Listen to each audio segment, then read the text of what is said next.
Una joven madre de 2 hijos fue hallada sin vida en su propia casa, en circunstancias profundamente inquietantes. La policía, al recibir el reporte, se puso en marcha de inmediato, y desde los primeros minutos del caso, emergieron pistas que ponían los pelos de punta. A medida que avanzaba la investigación, los detectives se toparon con una serie de giros inesperados que desafiaron toda lógica, hasta que finalmente lograron desentrañar lo ocurrido. Katy vivía en Houston, Texas, y había crecido en una familia amorosa, muy unida a su hermana. Durante la preparatoria, conoció a un joven llamado Mike. Con el tiempo, su relación se fortaleció y, años después, contrajeron matrimonio. Tras la boda, la pareja se mudó a un suburbio tranquilo de Houston. No pasó mucho tiempo antes de que naciera su primera hija. 3 años después, Katy volvió a quedar embarazada, y al inicio de ese año, dieron la bienvenida a un segundo hijo. Ella tenía entonces apenas 27 años.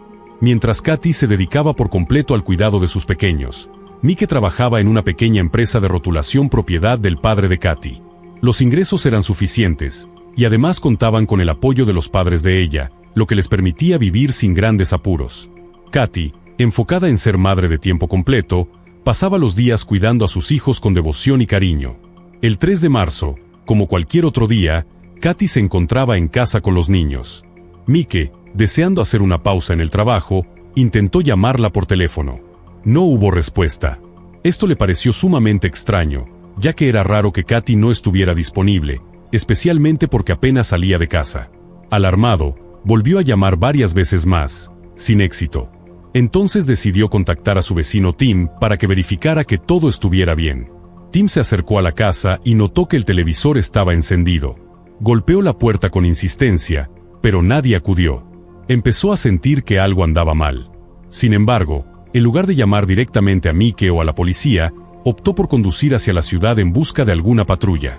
Después de recorrer varios kilómetros, encontró una unidad policial, se acercó y explicó la situación. Los oficiales accedieron a acompañarlo de regreso a la casa de Katy. Cuando llegaron y tampoco obtuvieron respuesta al tocar la puerta, intentaron abrirla. Para su sorpresa, no estaba cerrada con llave. Al ingresar, la escena fue escalofriante. En la sala, sobre el sofá, yacía la hija de Katy, inconsciente, con signos visibles de violencia. Aunque estaba gravemente herida, aún respiraba. Inmediatamente solicitaron una ambulancia. Luego, revisaron las demás habitaciones. En la recámara del bebé, el hijo más pequeño se encontraba ileso en su cuna, ajeno al horror que se había apoderado del hogar. Pero en otra habitación, la pesadilla tomó forma tangible. Katy estaba tirada en el suelo, bañada en sangre, completamente desnuda y con las manos atadas con el cable de una lámpara. Ya no mostraba signos vitales. La brutalidad del crimen estremeció a los oficiales presentes. La hija de Katy fue trasladada al hospital de inmediato. Mientras tanto, los peritos comenzaron el análisis minucioso del lugar del crimen. Poco después, llegó el padre de Katy. La policía, en un intento por protegerlo del impacto emocional, evitó contarle los detalles. En su lugar, le pidieron que se dirigiera al hospital para estar con su nieta en cuanto despertara. Sin embargo, al poco tiempo, el hombre se enteró de la tragedia por un noticiero transmitido en la sala de espera del hospital. En ese mismo momento, Mike llegó al domicilio familiar. Para los investigadores, su aparición tardía resultó cuanto menos sospechosa. Pero lo que realmente llamó la atención fue algo aún más específico. Su camiseta tenía manchas que parecían ser de sangre, algo que generó inquietud inmediata entre los oficiales. Lo que parecía una historia de vida tranquila se desmoronó en cuestión de horas, dejando atrás un rastro de interrogantes y dolor. ¿Qué podía haber ocurrido en ese hogar aparentemente estable? ¿Quién podía haber infligido tal crueldad? A medida que los investigadores profundizaron en el caso, comenzaron a descubrir una serie de detalles que no encajaban con la imagen que todos tenían de la pareja. Nada volvería a ser igual para esta familia, y las sombras que se cernían sobre el caso apenas comenzaban a revelarse. La escena del crimen, impregnada del silencio tras el caos, hablaba más fuerte que cualquier testigo. Cada rincón de la casa parecía guardar secretos. El llanto que ya no se escuchaba, los juguetes regados en el suelo, la luz parpadeante del pasillo, todo era evidencia muda del horror que se había desatado en ese lugar. Los agentes, conmovidos por la brutalidad del acto, sabían que este caso no sería fácil de resolver, pero también estaban decididos a llegar hasta las últimas consecuencias. Mientras tanto, el vecindario entero comenzaba a reaccionar. La noticia del asesinato corrió rápido entre los residentes. Nadie podía comprender cómo algo tan atroz pudo ocurrir tan cerca. Las preguntas comenzaron a surgir entre susurros. ¿Fue un desconocido? ¿Alguien cercano a la familia? ¿Y si el asesino todavía estaba entre ellos? El miedo y la incertidumbre comenzaron a extenderse como una sombra densa sobre esa tranquila comunidad tejana. Los días siguientes serían cruciales. Los interrogatorios, el análisis forense, los rastros de ADN, las cámaras de vigilancia cercanas, todo se convertiría en piezas fundamentales de un rompecabezas complejo. Cada paso en falso podía entorpecer la verdad. Pero los investigadores sabían que dentro de ese hogar roto se escondía la clave. No descansarían hasta reconstruir los últimos minutos de vida de Katy y descubrir quién fue capaz de arrebatarle la vida de una forma tan despiadada. La sangre. Ese fue el primer detalle que encendió las alarmas. La policía, al notar las manchas en la camiseta de Mike, le pidió entregarla de inmediato junto con el resto de su ropa. Además, le solicitaron responder a una serie de preguntas clave. Mientras esto sucedía, los investigadores seguían escarbando dentro de la escena del crimen y encontraron datos que cambiaron el curso inicial de la investigación. Primero, en el baño, detectaron numerosas manchas de sangre. Pero no eran salpicaduras comunes. Todo indicaba que alguien había intentado limpiar la evidencia. Eso implicaba que el atacante no huyó de inmediato, sino que permaneció en la casa un tiempo considerable tras cometer el crimen. Segundo, no había señales de entrada forzada.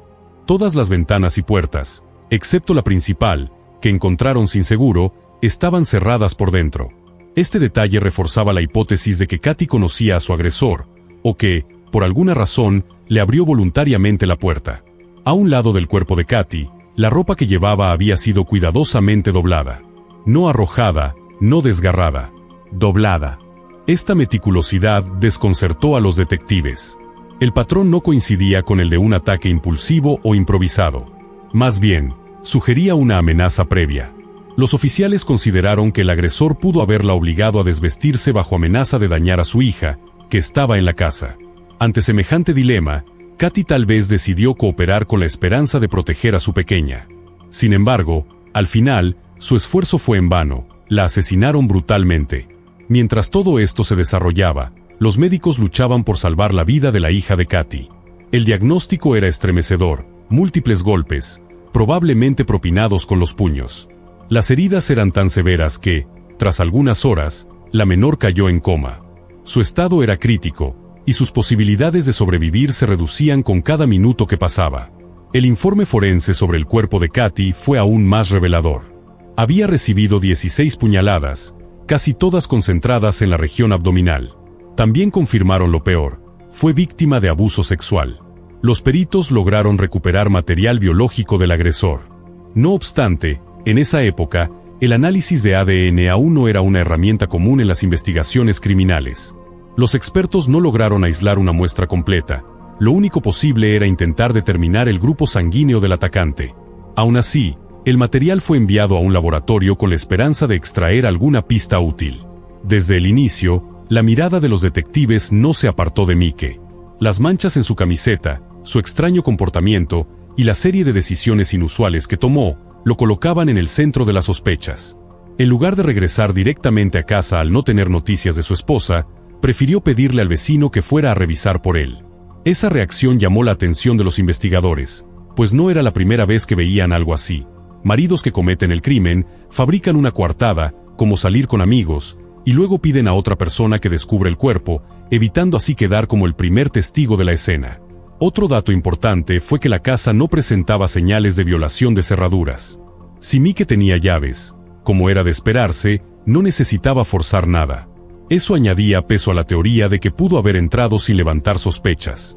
Entonces, los detectives comenzaron a reconstruir su itinerario esa noche. ¿Le daba el tiempo para cometer el asesinato y luego acudir al encuentro con sus amigos como si nada?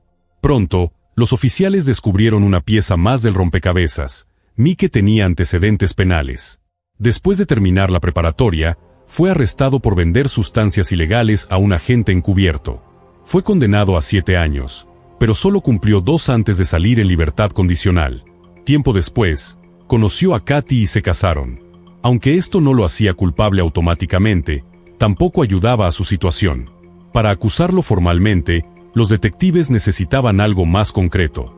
Por eso, también comenzaron a investigar al vecino, Tim, cuya conducta también les resultaba sospechosa. A los ojos de los investigadores, Tim había cometido errores que eran, por lo menos, inusuales.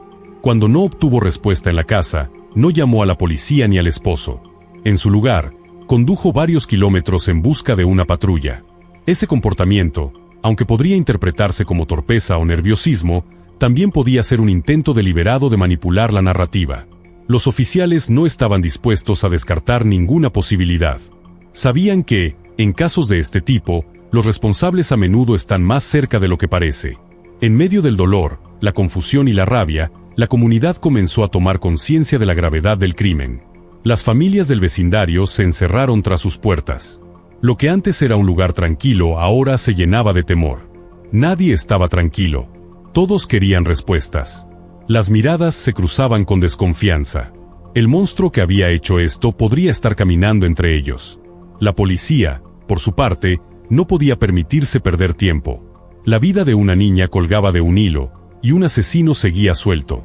Los detalles del caso empezaban a construirse como un rompecabezas siniestro. Cada pista aportaba una pieza, pero muchas seguían faltando. La ropa doblada, la falta de huellas de entrada, la escena del baño, las manchas en la camiseta de Mike, todo formaba una red densa y difícil de desenredar. Los detectives estaban determinados a seguir el rastro, pero sabían que la verdad podría ser más oscura de lo que imaginaban. En ese punto, ni siquiera podían descartar la posibilidad de que más de una persona hubiera estado involucrada. A medida que la investigación se intensificaba, los detectives sabían que necesitarían más que simples sospechas para resolver el caso. Debían obtener pruebas sólidas, conexiones precisas entre los hechos, testimonios irrefutables.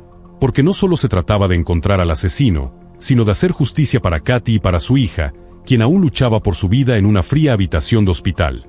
Los detectives no dejaban de hacerse una pregunta. ¿Por qué, en lugar de llamar desde su casa, el vecino Tim decidió subirse a su coche y recorrer la ciudad en busca de una patrulla? Esta acción, extraña desde cualquier ángulo, generó aún más dudas sobre su participación en los hechos. La policía decidió revisar a fondo su vehículo, y allí descubrieron algo que encendió nuevas alarmas. En las alfombrillas del auto encontraron manchas sospechosas, aparentemente de sangre. Estas fueron enviadas al laboratorio junto con las prendas de Mike, y los investigadores empezaron a contemplar una hipótesis inquietante. ¿Y si no fue uno solo, sino dos los responsables del crimen? Mientras tanto, los médicos forenses entregaron un informe que cambió radicalmente el rumbo de la investigación. Determinaron que la muerte de Katy había ocurrido alrededor de la 1 de la tarde, es decir, aproximadamente 6 horas antes de que su cuerpo fuera descubierto. Este dato obligaba a los detectives a reconstruir con exactitud dónde se encontraban los sospechosos no solo al final del día, sino desde mucho antes. Mike y Tim afirmaron que ambos estaban trabajando durante esa franja horaria, así que la policía inició una verificación detallada de sus coartadas. Entonces, apenas 2 días después del crimen, llegó una noticia inesperada. Desde el hospital informaron que la hija de Katy había salido del coma. Su vida ya no corría peligro. Los investigadores se trasladaron de inmediato con la esperanza de obtener información directa que les ayudara a esclarecer lo ocurrido. Pero pronto se toparon con una nueva dificultad. La pequeña, de apenas 4 años, no recordaba casi nada de lo que había vivido ese día. Su memoria estaba prácticamente en blanco, salvo por una imagen difusa, un hombre rubio entrando a su casa. Esto desconcertó a los detectives, ya que ni Mike ni Tim tenían el cabello claro. Pese a esta declaración, los agentes no descartaron por completo a los dos hombres.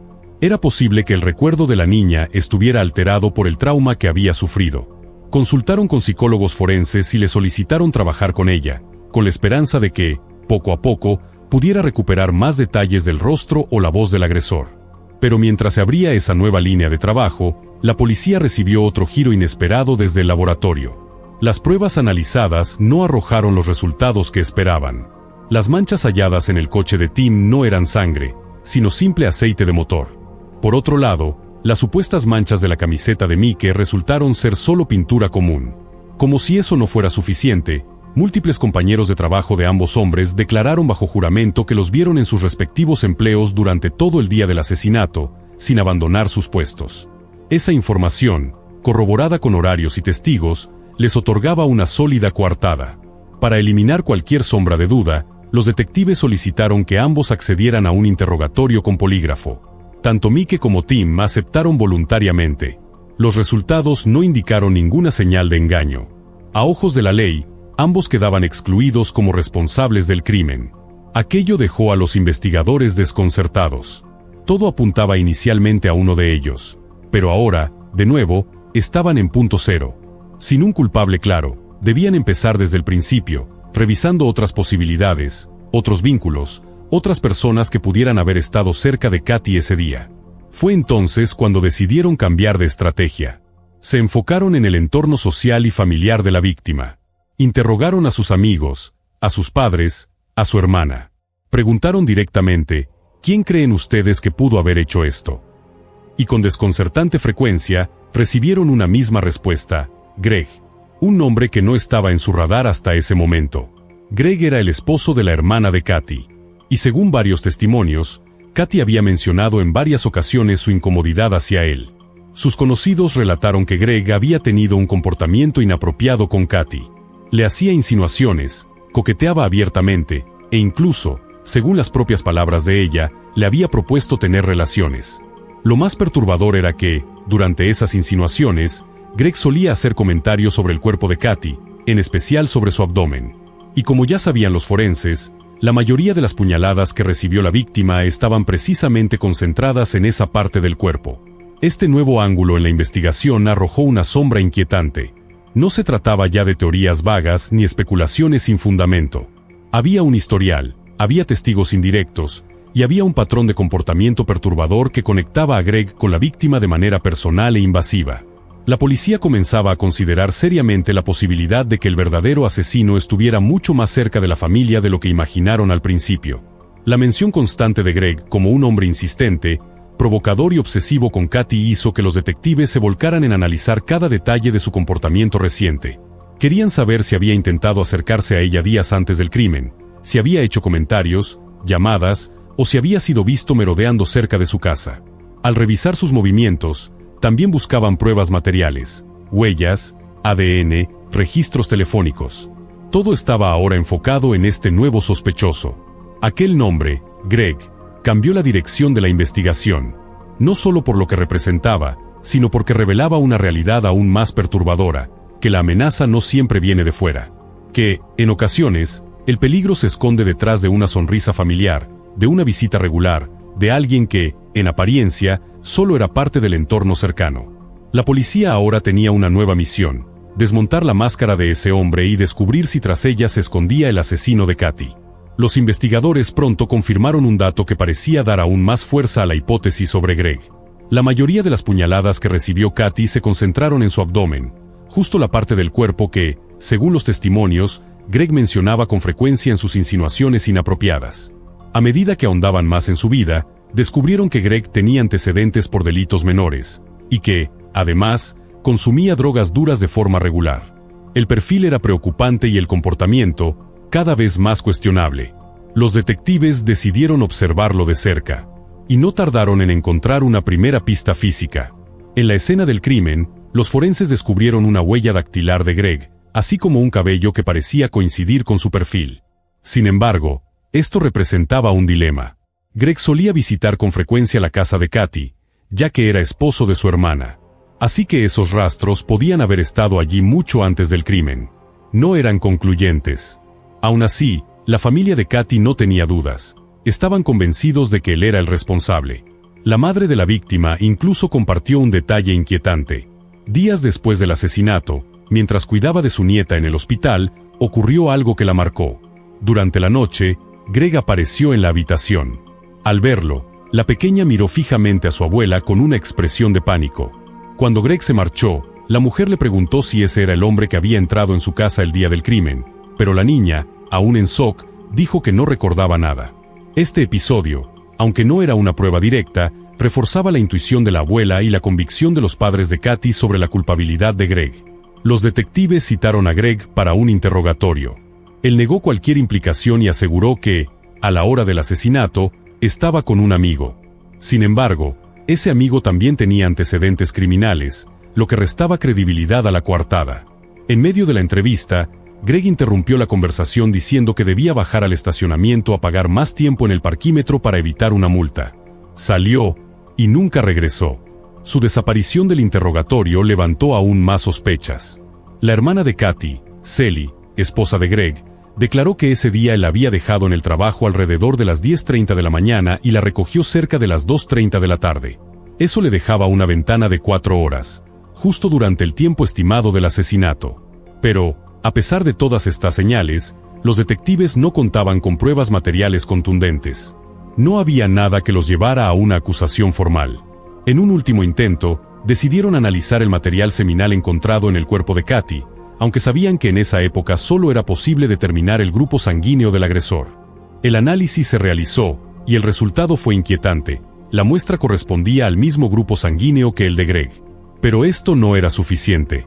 La coincidencia, por sí sola, no bastaba para culparlo. Sin una identificación genética específica, el resultado no podía sostenerse ante un juez. Los investigadores seguían sin poder avanzar, y con el tiempo, el caso comenzó a enfriarse. La familia de Katy se aferraba a la idea de que Greg era el asesino, pero la justicia no podía actuar basándose únicamente en sospechas o corazonadas. Sally, incapaz de aceptar que su propio esposo pudiera haber cometido semejante atrocidad, eligió seguir a su lado. Durante años, la investigación se reactivó en varias ocasiones, pero ninguna trajo resultados concluyentes. Fue hasta 1998, 11 años después del asesinato, cuando surgió una nueva esperanza.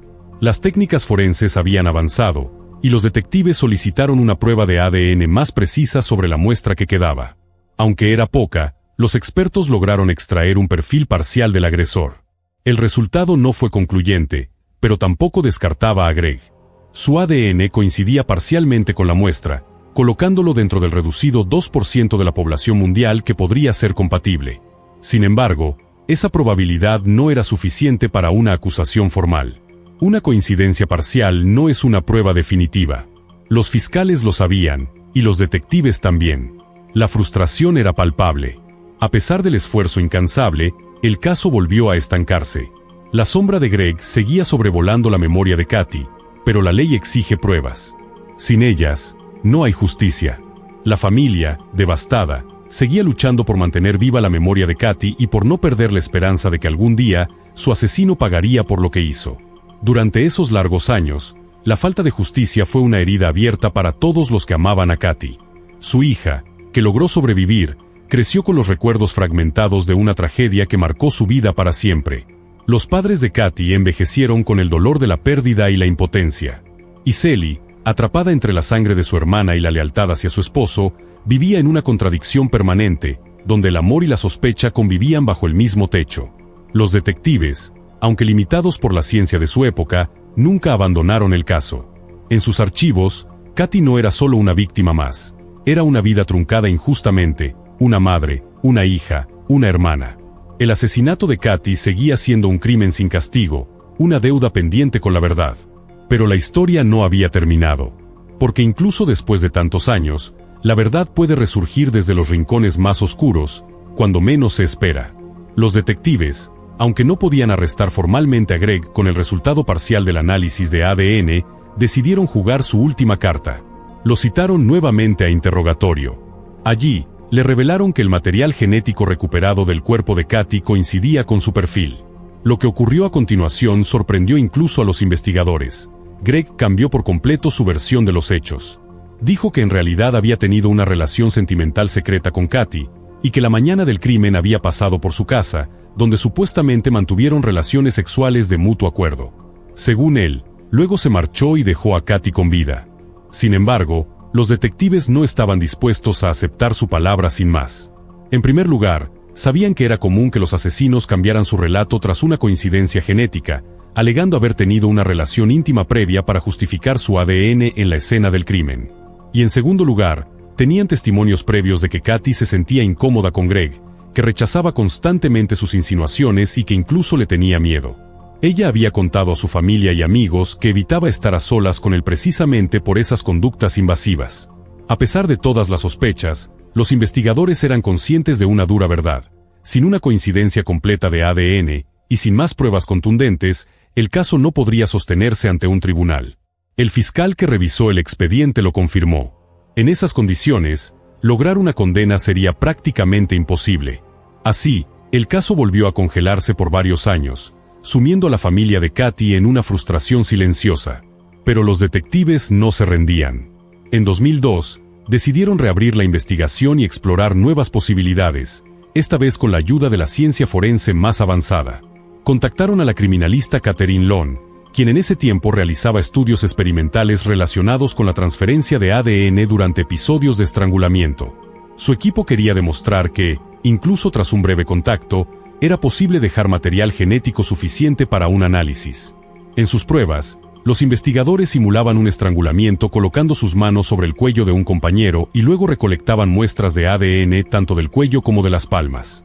Los resultados fueron reveladores. Aún con una presión leve y por corto tiempo, se lograban transferencias de ADN suficientemente amplias como para una identificación clara. Los detectives del caso Katy se interesaron de inmediato por esta línea de trabajo. Pero había un problema: la víctima no había sido estrangulada, y además, el cuerpo ya no podía ser examinado nuevamente. Entonces, se propusieron revisar cada una de las evidencias conservadas, buscando algún objeto con el que el asesino hubiera tenido contacto físico directo. Y lo encontraron. El cable de lámpara con el que fueron atadas las manos de Katy. Un objeto clave, manipulado por el asesino en el momento del crimen. Era la pieza que podría cambiarlo todo. El cable había sido cuidadosamente guardado en una bolsa de papel, no de plástico. Eso, aunque accidental, fue crucial. La bolsa de papel permitía que la humedad se evaporara y no se acumulara en la superficie del cable, protegiendo así cualquier rastro biológico. Catherine y su equipo comenzaron a analizar el objeto centímetro a centímetro. Tomaron muestras de todo el cable, incluyendo las áreas que tenían restos de sangre de Katy. Tras un trabajo minucioso, obtuvieron 2 perfiles de ADN. El primero, como era de esperarse, pertenecía a la víctima. Pero el segundo era un perfil completo que coincidía en su totalidad con el de Greg. Por fin, después de años de incertidumbre, tenían una prueba irrefutable. No un indicio, no una coincidencia parcial, sino una evidencia directa y concluyente. Greg había manipulado el cable con el que ataron las manos de Katy. No había manera de justificar ese contacto. Era la prueba definitiva que los investigadores habían esperado durante más de una década. La reacción fue inmediata. Tras 15 años de impunidad, la policía emitió una orden de arresto. Greg, que había seguido con su vida como si nada, fue finalmente detenido. La noticia sacudió a la familia de Katy, al vecindario entero, y a todos quienes habían seguido de cerca el caso. Por fin, la verdad se abría paso entre la oscuridad y el silencio que durante tanto tiempo habían protegido al asesino. La justicia, aunque tardía, había llegado. La captura de Greg no solo significó el cierre de un capítulo de dolor, representó también un logro para la ciencia forense moderna. Sin los avances en el análisis de ADN y sin la preservación casi accidental del cable, este crimen podría haber quedado sin resolver para siempre. Los detectives, que nunca dejaron de creer en la culpabilidad de Greg, encontraron finalmente el respaldo científico que necesitaban. La evidencia habló más fuerte que cualquier coartada, más claro que cualquier mentira. En los días posteriores al arresto, las emociones fueron intensas. La hermana de Katy, Sally, enfrentó una verdad devastadora: su esposo era el asesino de su propia hermana. Para muchos, aceptar algo así era imposible. Para otros, simplemente inevitable. La comunidad, que alguna vez sospechó pero no habló, ahora miraba con nuevos ojos al pasado. Porque cuando la justicia llega tarde, no lo hace en silencio. Lo hace con una fuerza brutal, como un eco que finalmente encuentra su voz. Y así, la historia de Katy, por tantos años marcada por la incertidumbre, se convirtió también en un testimonio del poder de la verdad. Una verdad que puede tardar, que puede ser esquiva, pero que al final, cuando la ciencia, la persistencia y la memoria se unen, siempre encuentra la forma de salir a la luz. Durante su interrogatorio, Greg se mantuvo firme en su versión. Negó haber cometido el crimen y continuó alegando que él y Katy mantenían una relación amorosa secreta. Los detectives, sin embargo, ya no creían una sola palabra. Ahora contaban con una prueba de ADN contundente y decidieron presentar el caso ante el tribunal. Mientras esperaban el inicio del juicio, Greg fue trasladado a prisión preventiva, donde ocurriría un giro inesperado que terminaría por sellar su destino. Unas semanas después, los detectives recibieron una llamada crucial. Era uno de los compañeros de celda de Greg. El hombre aseguraba que Greg, en una conversación privada, le había confesado el asesinato. Según su testimonio, Greg se jactaba de lo que había hecho, detallando con precisión cómo violó y mató a la hermana de su esposa. Los detalles que proporcionó eran escalofriantes, pero lo más impactante era que coincidían con evidencia del caso que nunca se había hecho pública. Según el relato del testigo, aquel día Greg había consumido drogas fuertes antes de ir a casa de Katy. Al ingresar, intentó obligarla a tener relaciones, pero ella lo rechazó y le exigió que se marchara. En respuesta, Greg golpeó brutalmente a la hija de Katy, dejándola inconsciente. Luego amenazó con matar al bebé si ella no accedía a sus exigencias. Katy, aterrorizada, cedió. Greg le ató las manos con un cable, la violó, y posteriormente la asesinó con múltiples puñaladas. Después, se lavó la sangre en el baño y se cambió de ropa, usando prendas del esposo de Katy para evitar manchar su propio vehículo. Los detectives no tenían dudas sobre la veracidad de la confesión. Era imposible que alguien ajeno al crimen supiera tantos detalles específicos. Aquello era lo que necesitaban para derribar por completo la defensa de Greg. Lo enfrentaron con la nueva información. Esta vez, sin más salida, Greg confesó. Admitió que había matado a Katy, repitiendo todo lo que su compañero de celda había dicho. En 2004, Greg se declaró culpable ante el juez. Fue sentenciado a 45 años de prisión por violación y asesinato. Pero el destino tenía otro plan. Solo 4 años después de la sentencia, murió en prisión a causa de un cáncer de hígado. Tenía 56 años. La justicia, aunque breve en duración, finalmente se había cumplido. Pero la historia no terminó ahí. Aún quedaban cicatrices abiertas. Mike, el esposo de Katy, no llegó a ver el arresto del asesino. Falleció a los 45 años, antes de que se resolviera el caso. Durante años, vivió con la carga de la tragedia, bajo la sombra de las sospechas que pesaban injustamente sobre él. Sus hijos, ya adultos, agradecieron profundamente a los detectives por no rendirse, por haber llevado el caso hasta el final, a pesar del tiempo, la frustración y el dolor. Para ellos, saber la verdad era el cierre que necesitaban, aunque les hubiese tomado 15 años obtenerlo. Durante todo ese tiempo, vivieron con la certeza silenciosa de que Greg era el culpable. Lo vieron compartir la vida con su tía, asistiendo a reuniones familiares, comiendo en la misma mesa.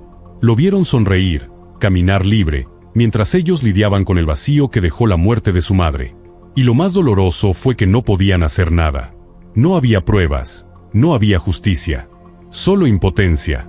Hasta que la ciencia, la perseverancia y un error de confianza lo cambiaron todo.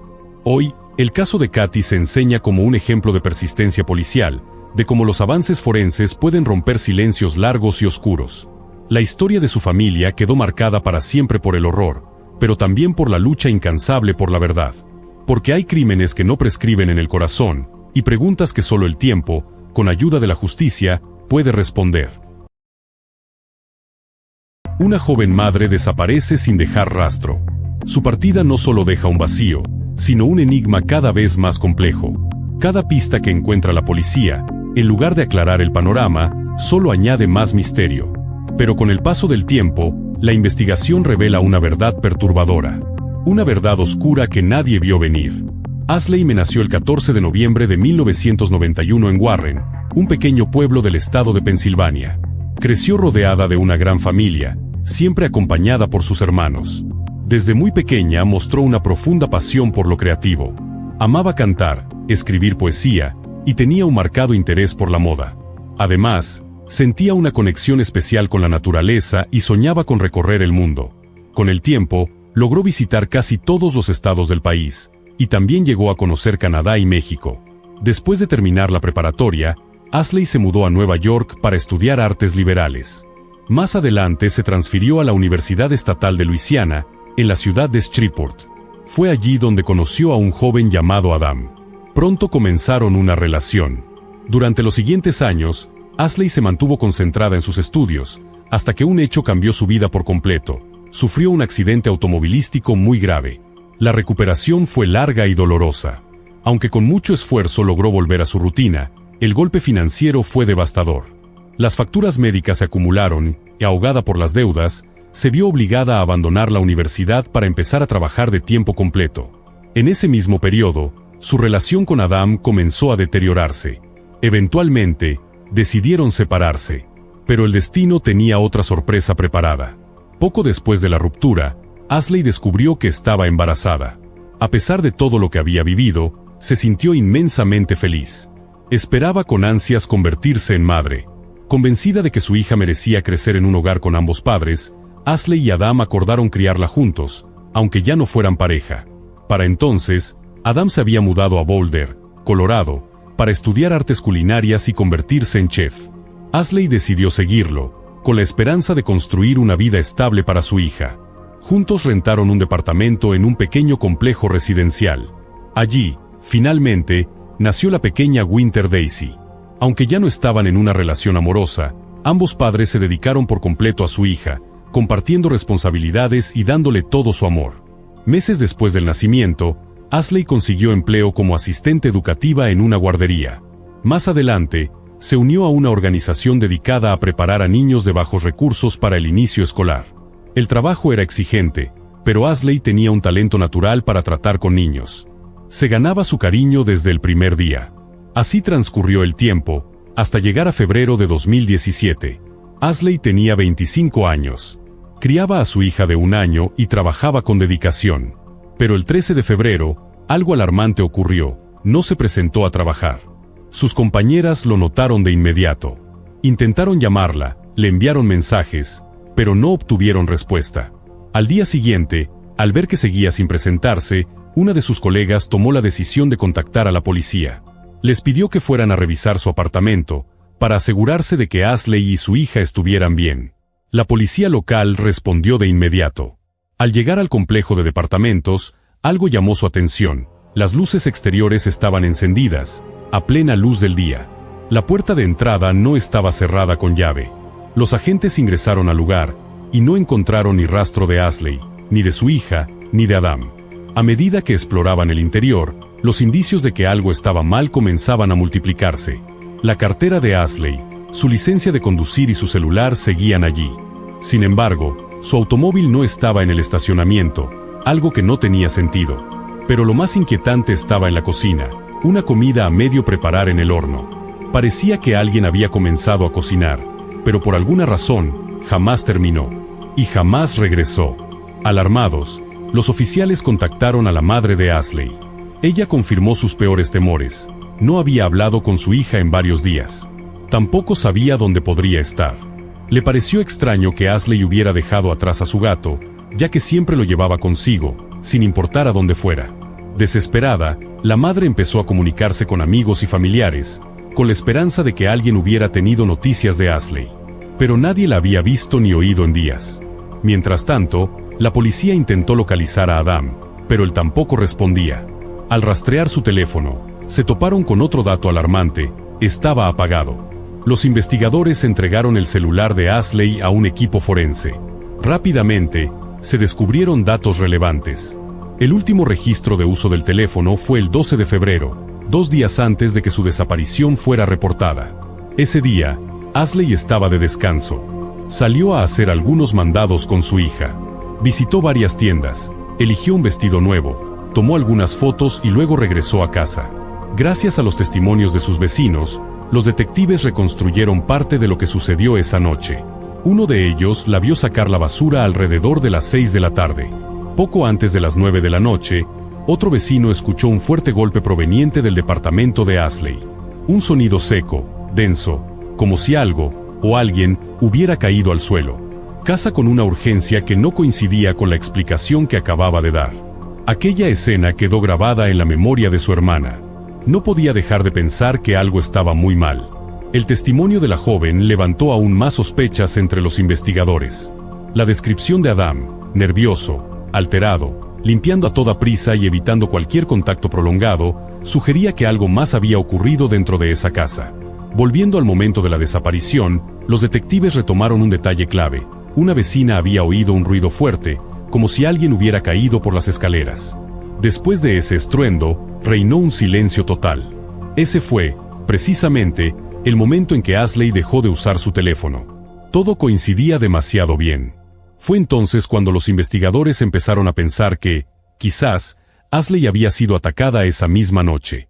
y que Adam tenía mucho más que ver en su desaparición de lo que había confesado. Una nueva pista apareció cuando se recuperó el historial del celular de Ashley. Poco antes de desaparecer, había comenzado a salir con un hombre llamado Harvey. Los detectives analizaron sus mensajes y algo en el tono de sus textos les pareció extraño, sospechoso. Decidieron interrogarlo. Cuando llegaron a la casa de Harvey, él los recibió sin oponer resistencia. Incluso les permitió registrar la vivienda sin necesidad de una orden judicial. Negó saber dónde estaba Ashley y aseguró que no había hablado con ella en varios días. Dijo que la noche en que desapareció, él estaba con unos amigos. Su coartada fue confirmada. Todos respaldaron su historia. Harvey también permitió que revisaran su teléfono, y los datos apoyaban su versión. Por el momento, fue descartado como sospechoso. Con Harvey fuera del radar, los detectives buscaron otro enfoque. Decidieron localizar a los familiares de Adam, con la esperanza de encontrarlo. Fue entonces cuando, finalmente, la investigación dio un giro. Los padres de Adam, residentes en Luisiana, les revelaron un dato importante. Adam había pasado por su casa, justo un día después de la desaparición de Ashley. Lo más llamativo era que no venía solo. Estaba acompañado por Winter, su hija, pero sin rastro de Ashley. La visita tomó a sus padres completamente por sorpresa. Nadie sabía que venía, y considerando que el viaje desde Colorado hasta Luisiana es de casi 1,600 kilómetros, resultaba extraño que no lo hubiera avisado. Adam, sin embargo, ofreció una explicación sencilla. Dijo que ya tenía planeado el viaje para que Winter pudiera convivir con sus abuelos. Aunque sorprendidos, sus padres lo recibieron con gusto. Pasó la noche allí. Al día siguiente, les dijo que partiría rumbo a Arkansas para visitar a su abuela. Los detectives le pidieron a la familia que se pusiera en contacto con él de inmediato. Necesitaban que hablara con la policía cuanto antes. Al principio, Adam no contestó las llamadas, pero finalmente encendió su teléfono y se comunicó con los investigadores. Durante la llamada, Adam afirmó no saber nada sobre el paradero de Ashley. Dijo que había intentado contactarla varias veces, pero que ella nunca respondió. Luego hizo una confesión inesperada. La noche del 12 de febrero, habían tenido una fuerte discusión. Reconoció que la pelea se volvió física y que le había pegado. Después, según su versión, decidió salir del departamento para evitar que la situación escalara. Tomó a Winter y se marchó. También admitió que usó el auto de Ashley, ya que él no tenía vehículo propio. En ese momento, les dijo que ya había salido de Luisiana y que se encontraba manejando por Oklahoma. Nada de lo que decía convencía a los detectives. Su relato tenía demasiadas lagunas. Comenzaron a sospechar seriamente que él estaba involucrado directamente en la desaparición de Ashley. Pero había un problema. No podían detenerlo solo por sospechas, y menos en otro estado. Entonces, un detalle legal cambió el rumbo del caso. Adam no aparecía en el acta de nacimiento de Winter. Legalmente, no tenía derecho a sacar a la niña del estado sin el consentimiento de Ashley. Con ese argumento, los detectives actuaron rápido. Contactaron a la policía de Oklahoma y les pidieron que detuvieran a Adam por traslado ilegal de una menor. Horas después, patrullas localizaron el vehículo de Ashley en la carretera.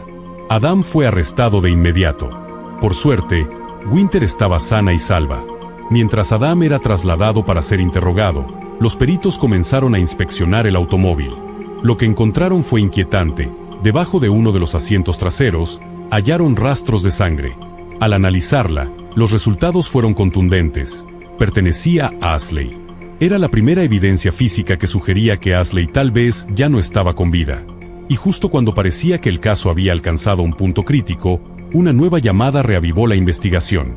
Era la hermana menor de Adam. Les contó que no había podido verlos el día que llegaron a casa de sus padres, pero que pasó por allí al día siguiente, en la mañana. Sus padres ya habían salido a trabajar, y Adam estaba empacando para su viaje. La reacción de Adam al verla fue muy extraña. Parecía sorprendido, incluso alterado. Nervioso, inquieto, no era él. Fue entonces cuando notó algo aún más desconcertante. Había productos de limpieza por toda la casa. Y el cuarto de huéspedes olía fuertemente a químicos. Parecía que alguien había estado fregando algo, a toda prisa. Cuando ella le preguntó qué pasaba, Adam ofreció una excusa absurda. Dijo que se había sentido mal y que había vomitado en el suelo. Estaba limpiando antes de irse. Le ofreció ayuda, pero él se negó tajantemente. Insistió en que se fuera cuanto antes. La policía ya no tenía dudas. Adam ocultaba algo muy grave. Los detectives no perdieron ni un segundo. Inmediatamente partieron rumbo a Luisiana con un equipo de expertos forenses. Tenían que registrar la casa donde Adam se había quedado con su hija. Y lo que encontraron allí fue simplemente aterrador. En el cuarto de huéspedes, el mismo en el que su hermana lo había visto limpiando frenéticamente, los investigadores hallaron múltiples rastros de sangre. Pero eso no fue todo. En el cobertizo del patio trasero, descubrieron una sierra eléctrica y la tapa de un asador, ambos cubiertos de sangre. Las muestras fueron enviadas al laboratorio. Los resultados confirmaron lo que los detectives ya temían: la sangre pertenecía a Ashley. A estas alturas, ya no había dudas. Ashley no se había ido por su cuenta. Le habían hecho algo terrible. Pero aún quedaban muchas preguntas sin respuesta. ¿Por qué, si el crimen ocurrió en Colorado, Adam había transportado el cuerpo de Ashley a más de 1.600 kilómetros de distancia? ¿Y qué había hecho con los restos después de pasar por la casa de sus padres? Mientras los investigadores se preparaban para enfrentar a Adam con estas interrogantes, el caso dio un nuevo giro, aún más oscuro. Ese mismo día, el 15 de febrero, la policía de un pequeño poblado en Oklahoma hizo una llamada urgente. Una empleada de una gasolinera había salido a tirar la basura cuando notó algo extraño: una maleta, completamente nueva, colocada junto al contenedor. Le pareció sospechoso. ¿Por qué alguien desecharía algo así? Movida por la curiosidad, decidió abrirla. El horror fue inmediato. Dentro de la maleta se encontraban restos humanos.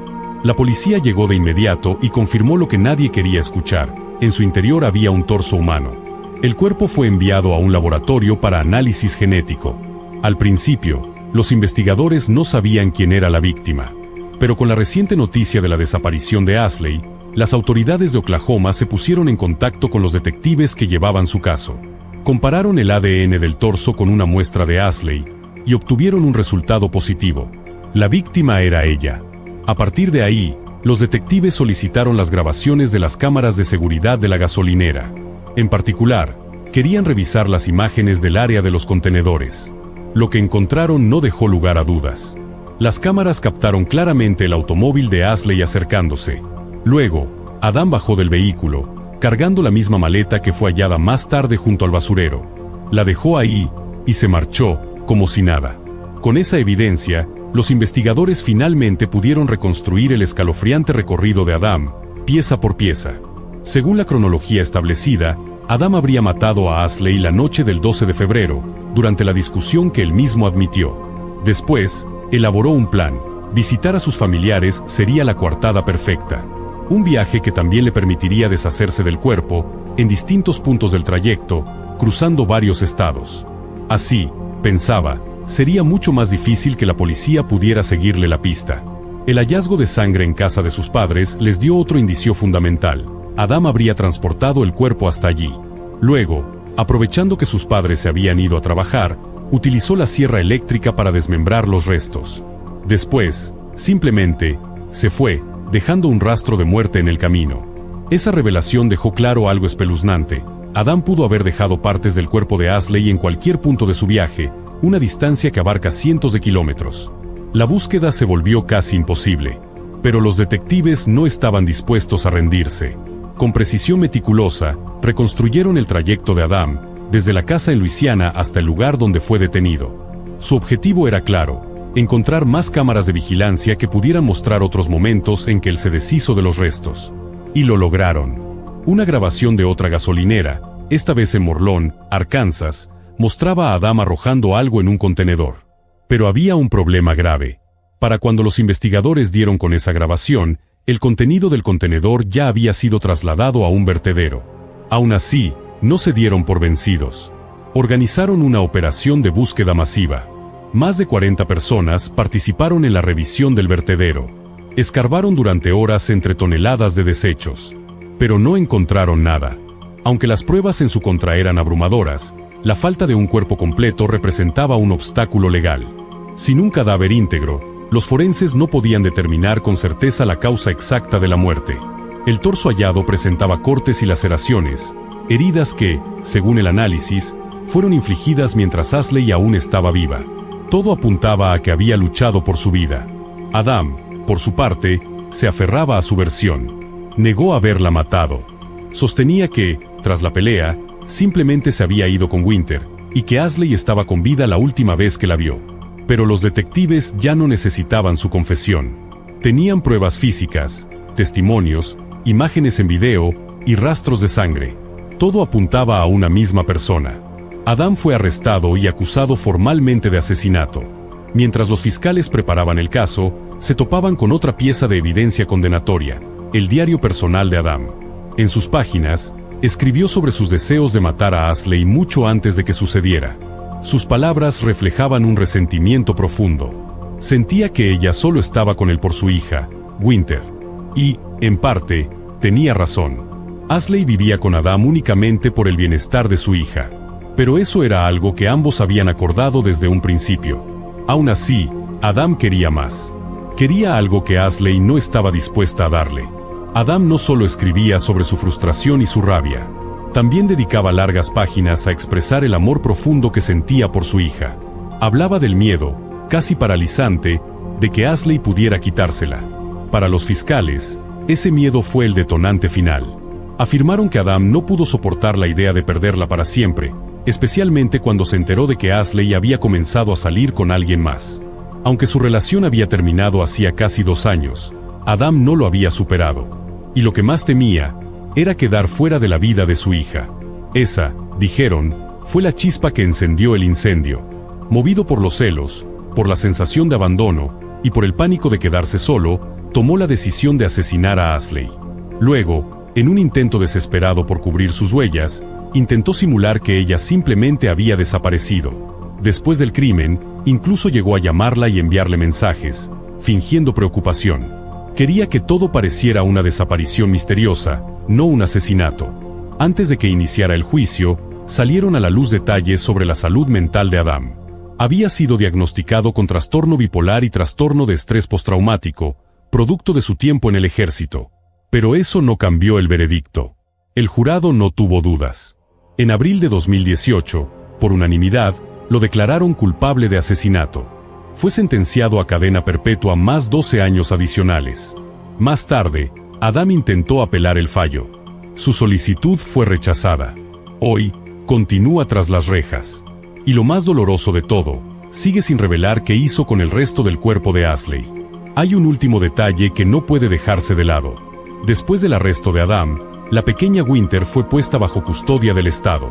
A pesar de que ambas familias, tanto la de Adam como la de Ashley, querían hacerse cargo de ella, no se reveló qué decisión tomaron las autoridades. Hasta el día de hoy, su paradero permanece en reserva, debido a su edad. Solo queda la esperanza de que, en algún momento, haya sido entregada a familiares y no haya terminado en el sistema de hogares temporales. Una historia trágica, marcada por el control, el miedo y una violencia que pudo haberse evitado. Lo único que queda ahora es recordar a Ashley, una joven madre que lo dio todo por su hija, y que fue arrebatada del mundo demasiado pronto. Una joven salió a divertirse con sus amigos, pero jamás volvió a casa. Al principio, nadie pudo imaginar lo que había ocurrido. Pero en cuanto la policía tomó el caso, los hechos comenzaron a revelar un giro completamente inesperado, uno que transformaría esta investigación en algo fuera de lo común. A pesar de contar con una montaña de evidencia, los detectives se enfrentaron a un rompecabezas difícil de resolver. Sin embargo, al final, hallaron la pieza que faltaba. Y la justicia, finalmente, habló. Jessica Lynn Taylor nació el 8 de mayo de 1982 en Austin, Texas. Allí vivió con sus padres y sus 2 hermanos hasta que, tiempo después, la familia se mudó a un pequeño pueblo llamado Fluke. Desde niña, Jessica fue una persona cálida, amigable, de esas que se ganan el cariño de todos con facilidad. Pero su carácter no solo era social, también era tremendamente determinada. Ya en la preparatoria tenía muy claro su objetivo: quería convertirse en maestra. Para alcanzar ese sueño, ingresó a la Universidad Estatal de Texas, donde obtuvo su licenciatura en ciencias. Pero Jessica no se detuvo ahí. Decidida a superarse, comenzó una maestría mientras trabajaba como asistente de enseñanza en una escuela primaria. Además, tenía un empleo de medio tiempo en un supermercado. Con deudas estudiantiles que pagar y las cuentas acumulándose, no le quedaba otra opción que mantenerse activa en varios frentes. Y aún con ese ritmo agotador, jamás perdió su actitud positiva. Jessica confiaba en que todo su esfuerzo valdría la pena. Estaba convencida de que su momento llegaría. Para septiembre de 2009, con 27 años de edad, Jessica seguía equilibrando sus estudios con sus 2 empleos. Pero mantenía la esperanza. Estaba cerca de conseguir un puesto de tiempo completo como maestra, lo cual le permitiría finalmente enfocarse en la carrera que siempre había deseado. El 7 de septiembre, Jessica tenía el día libre. Decidió pasarlo con amigos y con su prima Melanie. Comenzaron el día en la alberca, luego salieron a cenar y más tarde pasaron por un bar donde jugaron billar. Cuando la noche llegó a su fin, Jessica tomó el rol de conductora designada, asegurándose de que todos regresaran a salvo a casa. Melanie fue la última a la que dejó. Para ese momento ya eran casi la 1:30 de la madrugada. Melanie le ofreció que se quedara a dormir, pero Jessica se negó. Tenía turno temprano en el supermercado y además necesitaba pasar a una tienda 24 horas a comprar comida para sus perros. Así que, tras despedirse, se fue. Horas después, cuando ya amanecía, Melanie recibió una llamada. Era una compañera de trabajo de Jessica. Le dijo que ella no había llegado a su turno, algo totalmente fuera de lo común. Jessica nunca faltaba sin avisar. Además, ya había sido ascendida a gerente de tienda, lo que implicaba aún más responsabilidad. Melanie se preocupó de inmediato. Llamó a algunos amigos, pero nadie había tenido noticias de Jessica esa mañana. Luego contactó a su hermano John. Él vivía con Jessica en el mismo departamento. Le dijo que no la había visto. John, que era oficial de policía, había empezado su turno a las 5:30 de la mañana y no había notado si su hermana había llegado durante la noche. Tampoco había revisado su cuarto antes de salir. Alarmado, John se dirigió de inmediato al departamento. Jessica no estaba. Y todo indicaba que no había regresado en toda la noche. Sus perros actuaban de forma extraña, como si no hubieran sido alimentados en mucho tiempo. Esa fue la señal definitiva. Algo andaba muy mal. Sin perder un segundo, John contactó a sus colegas del departamento de policía para rastrear el teléfono de Jessica. El sistema marcó su última ubicación en un restaurante, no muy lejos de su casa. Melanie y su novio se dirigieron al lugar de inmediato. Y no tardaron en encontrar el auto de Jessica estacionado en el lugar. Pero al acercarse, descubrieron algo que los dejó helados. Jessica estaba en el asiento del conductor, inmóvil. Su cuerpo presentaba signos evidentes de quemaduras solares. Dentro del vehículo, el calor era sofocante. El novio de Melanie llamó a emergencias. Pronto llegaron los paramédicos, pero ya era tarde. Jessica había muerto. Su cuerpo fue trasladado para realizarle la autopsia. Pero había algo que ya estaba claro, no parecía una muerte accidental. Había indicios de agresión. Los investigadores comenzaron a revisar el auto. De inmediato notaron que el asiento del conductor estaba echado hacia atrás mucho más de lo que Jessica hubiera necesitado. Según las lesiones que presentaba, sospechaban que había sido atacada ahí mismo, dentro del vehículo. No estaban sus llaves, ni su cartera, ni sus tarjetas. En el asiento trasero, encontraron una bolsa con comida para perros, una prueba clara de que, como había dicho su prima, Jessica se dirigía a la tienda justo después de dejarla. Al inspeccionar el restaurante cercano, un testigo reveló algo que cambiaría todo. Una de las empleadas aseguró que, al llegar temprano esa mañana, ya había visto el coche de Jessica, pero con ella aún viva en su interior. Según la testigo, Jessica estaba dentro del auto, completamente desnuda, y actuando de una forma extraña, como si no fuera ella misma. Estaba bajo los efectos de algo. Eso era evidente. Aunque la escena resultaba inquietante, la empleada del restaurante no pensó mucho al respecto. Supuso que se trataba de alguien desvelado o bajo el influjo del alcohol. Entró al restaurante y comenzó su turno. Un rato después, volvió a salir. Esta vez, Jessica ya no estaba dentro del coche. Estaba sentada en el suelo, junto a su vehículo. Se había vuelto a vestir, pero su comportamiento seguía siendo extraño. Pasaba los dedos por su cabello una y otra vez, en silencio, como en trance. En una tercera ocasión, cuando la empleada salió de nuevo al exterior, Jessica había regresado al auto. Estaba en el asiento del conductor, murmurando palabras ininteligibles. Hablaba sola, mientras hacía gestos con las manos, como si intentara comunicarse con alguien que no estaba ahí. La policía logró localizar a más testigos que afirmaban haberla visto esa misma mañana. Todos coincidían en algo: Jessica estaba viva, pero actuaba de forma sumamente extraña. Y sin embargo, nadie llamó a emergencias. Nadie se acercó a ayudar. Nadie verificó si estaba bien. Los detectives regresaron a hablar con Melanie. Querían saber si era posible que Jessica hubiera consumido alcohol o algo más fuerte. Pero su prima fue firme. Jessica no había bebido ni una gota esa noche. Ella era la conductora designada. Su responsabilidad era llevar a todos a casa sanos y salvos. Además, tenía trabajo temprano al día siguiente. ¿Drogas? Imposible. Jessica jamás había tocado una. Nada de esto tenía sentido, hasta que llegó el informe del forense.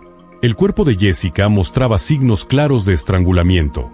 Había marcas dejadas por manos y por algún tipo de objeto, quizá una cuerda, tal vez un cinturón. Estaba llena de moretones, arañazos, y había sido brutalmente agredida. Según los expertos, el trauma físico que sufrió pudo haberle causado una lesión cerebral. Y esa condición, combinada con el calor abrasador dentro del coche en el que estuvo encerrada durante horas, pudo explicar su comportamiento errático. Jessica probablemente no sabía qué le estaba pasando. No pidió ayuda, porque ni siquiera entendía lo que ocurría. Y así, poco a poco, su cuerpo se rindió ante las lesiones. El análisis toxicológico confirmó lo que Melanie ya había dicho. En su organismo no había rastros ni de alcohol, ni de sustancias ilícitas. Y fue entonces cuando una pregunta estremecedora se hizo evidente. Si tan solo uno de los testigos hubiese levantado el teléfono, si alguien se hubiera detenido a preguntar, ¿habría podido salvarse Jessica? Pero ya era tarde. Ahora, los detectives tenían una nueva misión: encontrar al responsable. El primer paso fue buscar grabaciones de cámaras de seguridad. Sin embargo, el estacionamiento donde apareció el auto de Jessica no contaba con ninguna. Aún así, los investigadores lograron seguir una pista. Si Jessica había comprado comida para perros esa noche, lo más probable es que hubiera pasado por el Walmart de 24 horas justo al otro lado de la calle. Solicitaron las grabaciones de las cámaras del supermercado. Y ahí estaba ella, Jessica, entrando al estacionamiento, caminando sola hacia la tienda. Se veía bien, tranquila, nada parecía fuera de lugar. Fue directo al pasillo de productos para mascotas, tomó una bolsa grande de croquetas y se dirigió a la caja. Todo parecía normal, pero al salir, algo cambió. Apenas unos segundos después, otro hombre salió tras ella. Revisando más cámaras, los detectives notaron que ese sujeto había llegado minutos antes que Jessica. Estacionó en la zona más alejada del lote y entró al edificio. Pero no fue de compras. Fue directo al baño. Al salir, se acercó a la entrada principal justo cuando Jessica salía. Caminaba tras ella. Apurado. Muy apurado.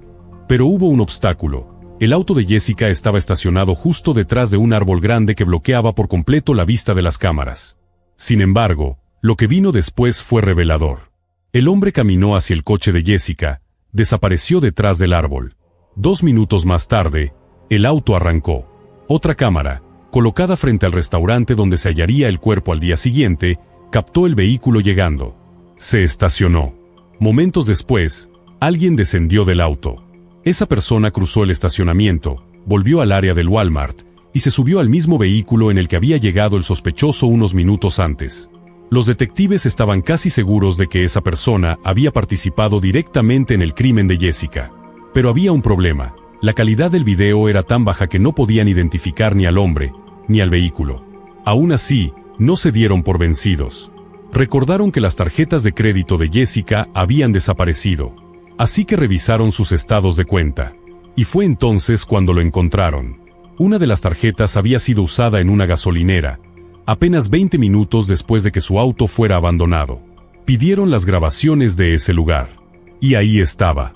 La camioneta roja. La misma que había manejado el sospechoso. Y cuando revisaron las cámaras dentro de la tienda, no hubo dudas. Era él. Ahora tenían la prueba de que ese hombre tenía la tarjeta de Jessica. Y eso lo hacía ver aún más culpable. La policía liberó las imágenes del sospechoso y del vehículo a los medios. Hicieron un llamado a la población. Cualquier persona que pudiera reconocerlo debía comunicarse de inmediato. Mientras tanto, los detectives seguían buscando pistas. Pero no encontraban nada más. Días pasaron. La investigación parecía estancada. Hasta que recibieron una llamada. Era una mujer. Se llamaba Leslie. Y lo que dijo, cambiaría todo. La mujer que llamó se llamaba Leslie. Y al ver las imágenes del sospechoso en televisión, sintió un escalofrío. Aquel hombre se parecía demasiado al mejor amigo de su prometido, Krisen Harmel, de 29 años. Pero eso no era todo. Según Leslie, Krisen le había dicho que pasaría por su casa esa misma noche para devolverle un dinero que le debía. Nunca llegó. Cuando Leslie vio el reporte del asesinato de Jessica y reconoció al hombre del video, no podía creerlo. Pensó que debía haber algún error. ¿Cómo podría alguien como Krisen estar envuelto en algo tan monstruoso? Pero también sabía que tenía que hacer lo correcto. Llamó a la policía. Los detectives comenzaron a investigar a Krisen de inmediato. Y no tardaron en encontrar algo interesante. Apenas unas semanas antes del asesinato de Jessica, un oficial de tránsito lo había detenido por manejar con una licencia vencida. Cuando revisaron la cámara corporal del policía, confirmaron lo que ya sospechaban. Krisen se parecía demasiado al sujeto de las grabaciones. Y había algo más. Llevaba la misma gorra de béisbol que el hombre captado por las cámaras de seguridad la noche del crimen. 5 días después de la muerte de Jessica, los agentes fueron directamente a la casa de Krisen. Desde el primer momento, su camioneta llamó la atención. Era el mismo modelo que aparecía en el video. Pero algo no cuadraba. El vehículo tenía cambios estéticos, como si alguien hubiera tratado de ocultar su apariencia. Los detalles cromados que se veían en la grabación habían sido pintados de negro. Cuando tocaron la puerta, Krisen lo sorprendió. Sin necesidad de que lo presionaran, admitió haber visto a Jessica esa noche. Según él, se conocieron a través de una página de citas para adultos y habían acordado verse para un encuentro casual, sin compromisos. Afirmó que se encontraron en el estacionamiento de Walmart, donde él se subió al auto de Jessica. Dijo que ella lo llevó a un parque, donde tuvieron relaciones consensuadas. Después, según su versión, ella lo regresó al Walmart y se despidieron. Antes de irse, él le contó que estaba pasando por dificultades económicas. Y, de acuerdo con lo que contó, Jessica le entregó su tarjeta de crédito para que pudiera echarle gasolina a su camioneta. Al día siguiente, cuando vio las noticias, entró en pánico. Dijo que temía que lo culparan, así que decidió deshacerse de la tarjeta y repintar partes de su vehículo. Contó su historia con firmeza, pero los detectives sabían que estaba mintiendo. Su relato no encajaba con la evidencia. Para empezar, Krisen dijo que habían acordado encontrarse en Walmart. Pero las cámaras mostraban otra cosa. Él jamás se acercó a Jessica hasta después de que ella salió de la tienda. También dijo que Jessica lo había llevado de regreso después del supuesto encuentro, pero las grabaciones lo desmentían. Se lo veía regresar solo, caminando hacia su camioneta. El coche de Jessica nunca se movió del lugar donde fue hallado. La policía confiscó su celular, su computadora, y también los dispositivos de Jessica. Y como sospechaban, no había ningún rastro de comunicación entre ellos. Ni mensajes. Ni llamadas. Nada. Peor aún, Jessica nunca había entrado siquiera al sitio web que él mencionaba. Pero lo que encontraron en la computadora de Krisen fue escalofriante. Apenas unas horas después de que la policía descubriera el cuerpo, él ya había buscado múltiples artículos sobre el asesinato. Había leído cada detalle. Los amigos y la familia de Jessica también rechazaron su historia. Según ellos, no tenía sentido. Jessica no era el tipo de persona que buscaría una aventura de una noche. Y menos aún, con un desconocido, en un estacionamiento, a mitad de la madrugada. No tenía lógica. Ella misma había dicho que necesitaba dormir porque tenía trabajo temprano. También debía alimentar a sus perros. No tenía tiempo, ni intención, de estar en una cita secreta. Los investigadores estaban convencidos de que Krisen estaba haciendo todo lo posible para desviar la atención, para sacudirse la culpa. Pero con tanta evidencia en su contra, era imposible creerle. Gracias a las cámaras, la policía reconstruyó lo que creían que realmente había pasado. Krisen vio a Jessica en Walmart. La eligió como objetivo. La siguió hasta su auto. Se subió con ella, posiblemente amenazándola para que no gritara ni se defendiera. La obligó a conducir hasta un parque cercano. Ahí, la agredió. Después, la llevó de nuevo al estacionamiento frente a Walmart, cerca de donde estaba su camioneta. Antes de irse, la estranguló. Le robó su cartera y sus tarjetas. Cuando los agentes lo enfrentaron con esta versión, Krisen guardó silencio. Pidió un abogado. La evidencia era contundente. Pero entonces, surgió un nuevo obstáculo, uno que podría poner en riesgo todo el caso. Jessica había permanecido con vida durante varias horas después del ataque. Y eso, legalmente, complicaba todo. Los médicos forenses no podían asegurar, con total certeza, por qué ocurrió eso. Casos como el suyo eran tan raros, que la ciencia médica no los había estudiado lo suficiente. La causa oficial de muerte, estrangulamiento. Pero hasta ese momento, no existía ni un solo caso documentado donde una víctima hubiera sido estrangulada y sobrevivido durante horas. Jessica fue vista caminando, hablando, viva. Y horas después, estaba muerta. Ese detalle, el hecho de que múltiples testigos la vieron con vida tras el ataque, puso en duda toda la acusación. El fiscal no estaba seguro de que un jurado emitiera un veredicto de culpabilidad. La única forma de sellar el caso era una confesión. Pero Kristen Harmel se negó a admitir absolutamente nada. Los detectives sabían que estaban frente al responsable. No había otra persona que pudiera haber cometido ese crimen. Pero legalmente, el hecho de que Jessica hubiera sobrevivido hasta el amanecer representaba un obstáculo enorme. Con la esperanza de reforzar su caso, los investigadores volvieron a examinar el automóvil de Jessica. Buscaban cualquier rastro, cualquier detalle que vinculara a Kristen con la escena del crimen. Pero no encontraron nada. Ni huellas. Ni ADN. Nada. A pesar de todo, la fiscalía encontró una salida, aunque fuera temporal. Lo acusaron de manipulación de evidencia. Y era una acusación válida. Kristen había admitido haber tirado la tarjeta de crédito de Jessica. También había pintado su camioneta para ocultarla. Ambas eran maniobras para encubrir su participación. Tenían su propia confesión. Era suficiente, por ahora. En mayo de 2010, Kristen se declaró culpable y fue condenado a 10 años de prisión. Pero los detectives no pensaban rendirse. No mientras Jessica no tuviera justicia completa. Durante años, continuaron investigando. Pero no lograban avances, hasta que en 2013, encontraron un artículo científico que cambiaría todo. El texto hablaba de algo llamado síndrome de muerte retardada. Un fenómeno poco conocido donde una víctima de estrangulamiento no muere de inmediato, sino que sufre daño cerebral progresivo, confusión, desorientación, pérdida de conciencia de su estado, hasta que, finalmente, fallece. Todo encajaba. El comportamiento errático de Jessica, su falta de reacción, su aparente desconexión con la realidad. Todo lo que había hecho sentido tras el ataque, ahora tenía una explicación médica. El informe también reforzaba lo que el forense había dicho inicialmente. Jessica probablemente sufrió una lesión cerebral que la dejó incapacitada, hasta que fue demasiado tarde. Los detectives contactaron al autor del artículo y comenzaron a reconstruir el caso de homicidio. Esta vez, respaldado por ciencia médica avanzada. En mayo de 2014, Kristen fue arrestado oficialmente por el asesinato de Jessica. Pero, una vez más, insistió en su inocencia.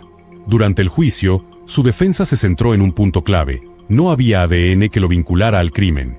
La fiscalía sostenía que Jessica se había defendido, que había arañado a su agresor.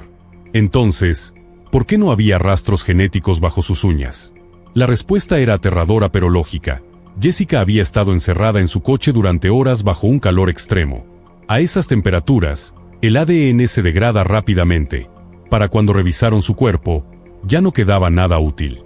A falta de evidencia biológica, la fiscalía basó su caso en las grabaciones de seguridad, que demostraban los movimientos de Kristen con precisión. Pero entonces, algo inesperado ocurrió. El abogado defensor cuestionó la validez de esas grabaciones. Verás, cuando los investigadores recibieron los videos de las cámaras de seguridad, no tenían marcas de tiempo. Así que, para estructurar la línea de eventos, los fiscales usaron un software especial para agregarlas después. Ese detalle fue suficiente para que la defensa sembrara dudas. Alegaron que nunca se les entregó una copia con los nuevos sellos de tiempo, lo que consideraban una violación grave. El juez estuvo de acuerdo y declaró juicio nulo. Así, Kristen evitó la condena. Otra vez. Todo, por un tecnicismo. Aún así, siguió en prisión, cumpliendo su sentencia por manipulación de evidencia. Mientras tanto, los fiscales comenzaron a preparar un nuevo juicio. Sabían que esta vez no podían cometer errores. Durante años, el equipo legal de Kristen luchó para evitar que se le juzgara de nuevo. Decían que violaría sus derechos. Pero finalmente, un tribunal superior falló a favor del Estado. Y la justicia volvió a tener una oportunidad. En 2018 comenzó el nuevo juicio. Esta vez, la fiscalía cuidó hasta el último detalle. No habría espacio para tecnicismos. Y lo lograron. Convencieron al jurado de la culpabilidad de Kristen Harmel. Fue declarado culpable de asesinato, condenado a cadena perpetua, sin posibilidad de libertad condicional. Los fiscales decidieron no pedir la pena de muerte. Sabían que el argumento del síndrome de muerte retardada aún podía generar dudas razonables. Y un juicio con pena de muerte exige certeza absoluta. Años después, Kristen apeló su sentencia. Fue rechazado. Hoy, permanece tras las rejas, sin casi ninguna posibilidad de volver a pisar la calle. La familia de Jessica agradeció a los investigadores y fiscales por su incansable lucha durante 9 largos años. Pero también admitieron algo. Esperaban que el veredicto les trajera algo de alivio, algo de paz. Pero no fue así. Porque ningún castigo, por más severo que sea, puede aliviar el dolor de haber perdido a Jessica.